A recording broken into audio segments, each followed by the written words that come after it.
আজ থেকে প্রায় একদিন আগে আমি আর আমার একটা টিমমেটকে নিয়ে বিয়ার র্যাঙ্ক পুশ করার জন্য একটি ম্যাচ স্টার্ট করে দিলাম। কিন্তু ম্যাচে পড়ে যায় ভিভেস প্লেয়ার। তো চলো গাইস, দেখা যাক আমরা কি ওই ম্যাচটা বুয়া করতে পারছিলাম। रुको जरा सबर करो। বেশি কথা না বাড়িয়ে চলো শুরু করা যাক। রেকর্ডিং ফুল টাইমে হয়ে যাওয়ার কারণে ভিভেস প্লেয়ারটাকে আমরা দেখাতে পারিনি, কিন্তু এই ভিভেস প্লেয়ারকে আমার এই টিমমেটটা মেরে দিয়েছে, সেটা শো হয়েছে।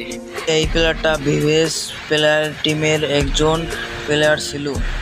তাকে মারার সাথে সাথেই তাদের টিম ওয়াইপ আউট হয়ে যায়। পরে আমরা ফ্যাক্টরিতে এসে একটা স্কোর দেখতে পাই, আমি যেটাকে ড্যামেজ দিই সেটাই কিল চুরি। তারপর একটু সামনে এগোতেই আমি নক হয়ে যাই, আমার সাথে সাথেও আমার সেই টিমমেটটাও নক হয়ে যায়। তারপর সাথে সাথে রিভাইভ পাওয়ার পর ওই জায়গায় নেমে আমি একটাকে হেডশট দিয়ে ডাউন করে দিই। তো গাইস, তোমরা এইভাবেই দেখতে থাকো, আমি আর কথা বাড়ালাম না।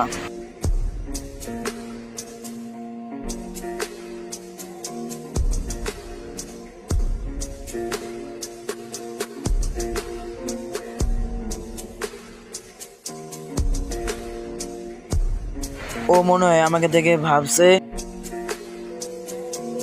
هاكر هاكر هاكر يا جماعة، لو انتبهتوا لحركاته هاكر.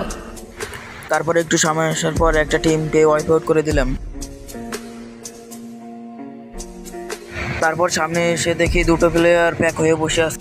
ওদের সাথে ফাইট করতে গেলে আমার দুটো বেশি চাপ দিয়ে মাপ দিয়ে দেয়, কিন্তু আমার টিমমেট তাদেরকে মেরে আমাকে রিভাইভ করে দেয়।